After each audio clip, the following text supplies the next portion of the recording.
she changed her mind. That's what. No, she didn't change her mind. But she said different things to you. She said she loved her husband, then her husband was abusive. That is changing her mind. No, she had a mind change. She was being schooled by the other girls. So hang on. First thing I have to say is I'm surprised that the listeners, I was expecting, she should rot in hell forever. And actually, most of the messages I'm seeing at the moment are actually broadly sympathetic, which I am slightly surprised by. Tell me about the Shamima Begum you've met, that you know. Well, firstly, I heard you say you started probably with what we all did about those images of her being pregnant and the disgust of what she said. Yes. Well, I started the other way round. I felt a little bit sorry for her when I first met her. Now, after spending 2 years with her, I've gone the other way. I have no sympathy for her at all.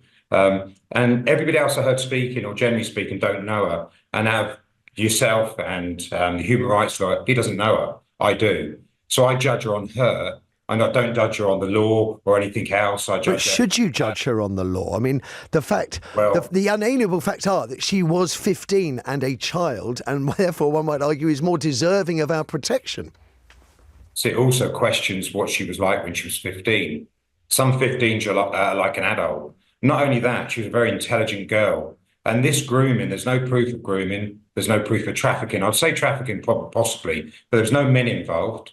She knew what she was doing. She went there to find a husband. You'll say at 15, she wouldn't have been aware what her husband is. But even when she went there, she fell in love with her husband for the next 2 or 3 years. She wasn't, these stories about her husband mistreating her. I mean, I spoke to her for hours about her husband. She told me she loved him. She showed me pictures of her 8-month-old child before it died with scenes of chocolate around the baby's face, and saying they enjoyed baking cakes on a Sunday afternoon.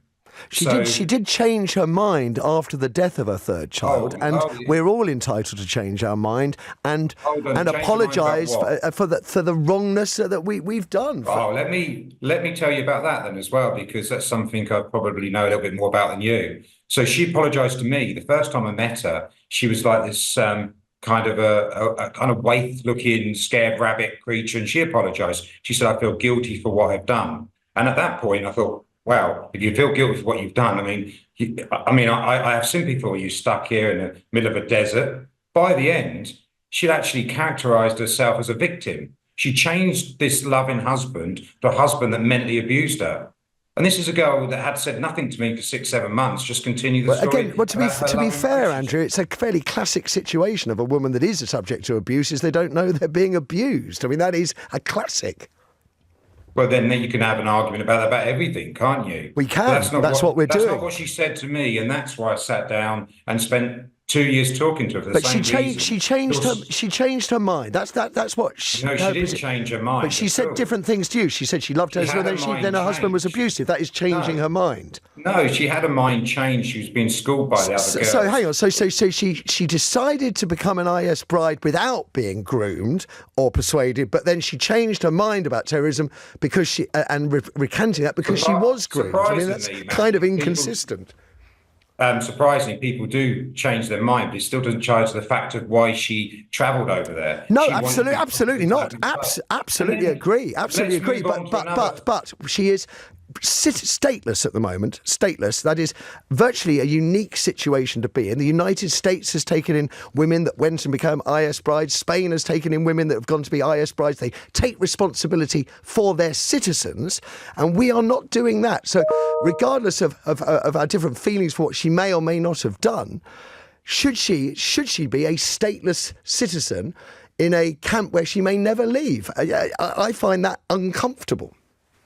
So do I. I mean, I came on here to talk about Shamima Begum as a person. Her state and the decision yesterday it doesn't sit easy with me. It never did from the beginning. But if you ask me to come on and what her character was like, I can tell you what that's like because I know her. I know her better than anybody. I spent more time with her than anybody. So yeah. I mean, with respect, I mean, I've interviewed thousands of people, and I would never claim that I knew them as a result of interviewing them or spending lots of time with them. It's a huge claim to make. You've interviewed her a number of times. Whether that qualifies as knowing her better than anybody else, I do not know. But I am fascinated that despite your feelings that you've changed your mind in a more negative way. You feel that the situation she's in isn't acceptable, which is, again, interesting.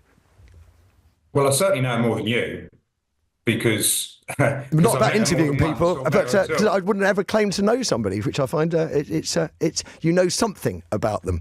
That is for sure. Fascinating though, Andrew. Thank you for giving up your time. I just, at the end of that, despite his hardening views to Shamima, he also doesn't feel she should be stuck in a camp in Syria.